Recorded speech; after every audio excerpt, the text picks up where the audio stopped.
നമസ്കാരം, ഞാൻ മനോജ് നെടിയാക്കൽ. പുതിയൊരു വീഡിയോയിലേക്ക് എല്ലാവർക്കും സ്വാഗതം. പിടിവിട്ട് കോഴിവില കുതിക്കുന്നു. ക്രിസ്മസ് പുതുവത്സരാഘോഷം കഴിഞ്ഞിട്ടും സംസ്ഥാനത്ത് കോഴിവില പിടിവിട്ട് പറക്കുന്നു. കേരളത്തിൽ കോഴി ഉൽപ്പാദനം കുറഞ്ഞതും ഇതര സംസ്ഥാനങ്ങളിൽ നിന്ന് വരവ് കുറഞ്ഞതും ഡിമാൻഡ് ഉയർന്നതുമാണ് വിലക്കയറ്റത്തിന് കാരണമായി വ്യാപാരികൾ പറയുന്നത്. ഒരു ദിവസം 24 ലക്ഷം കിലോ കോഴി വേണമെന്നാണ് കണക്ക്. ഇതിൻ്റെ പകുതി മാത്രമേ സംസ്ഥാനത്ത് ഉൽപ്പാദിപ്പിക്കുന്നുള്ളൂ. ബാക്കി കർണാടകയിലെയും തമിഴ്നാട്ടിലെയും ഫാമുകളിൽ നിന്ന് ഇറക്കുമതി ചെയ്യുകയാണ്. കോഴിക്കുഞ്ഞുങ്ങളുടെ മാതൃ ഇനങ്ങളിൽ അടുത്തിടെ കണ്ടെത്തിയ രോഗബാധ ഉൽപ്പാദനം കുറയാൻ കാരണമായതായി വ്യാപാരികൾ പറയുന്നു.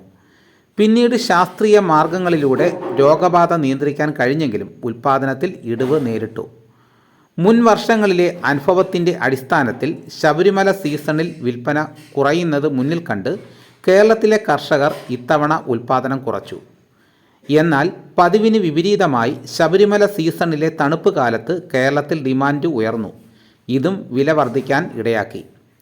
ഫാമുകളിൽ നിന്ന് കോഴികളെ വിൽക്കുന്ന കർഷകർക്ക് നിലവിൽ 140 രൂപ മുതൽ 145 രൂപ വരെയാണ് ലഭിക്കുന്നത്. ചില്ലറ വിൽപ്പനശാലകളിൽ ഇപ്പോൾ 170 രൂപ വരെയും ഉണ്ട്. വരും ദിവസങ്ങളിൽ വില കൂടാനാണ് സാധ്യത. ഇറച്ചി കിലോയ്ക്ക് 250 രൂപയാണ് ഇപ്പോഴത്തെ പുതിയ വില. ഒരു ദിവസം വേണ്ടത് 24 ലക്ഷം കിലോ കോഴി. സീസൺ കാലയളവിൽ കേരളത്തിൽ പ്രതിദിനം ശരാശരി വിൽക്കുന്നത് 24 ലക്ഷം കിലോയോളം ഇറച്ചിക്കോഴിയാണ്. മറ്റ് സമയങ്ങളിൽ 20 ലക്ഷം കിലോ വരെയാണ്.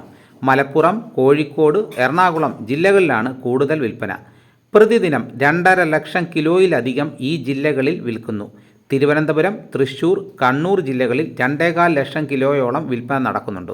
കൊല്ലം, കോട്ടയം 1.5 ലക്ഷം, പാലക്കാട്, കാസർഗോഡ് 1.25 ലക്ഷം, ആലപ്പുഴ 1 ലക്ഷം, പത്തനംതിട്ട, ഇടുക്കി 75,000, വയനാട് 60,000 എന്നിങ്ങനെയാണ് മറ്റ് ജില്ലകളിലെ ഏകദേശ കണക്ക്.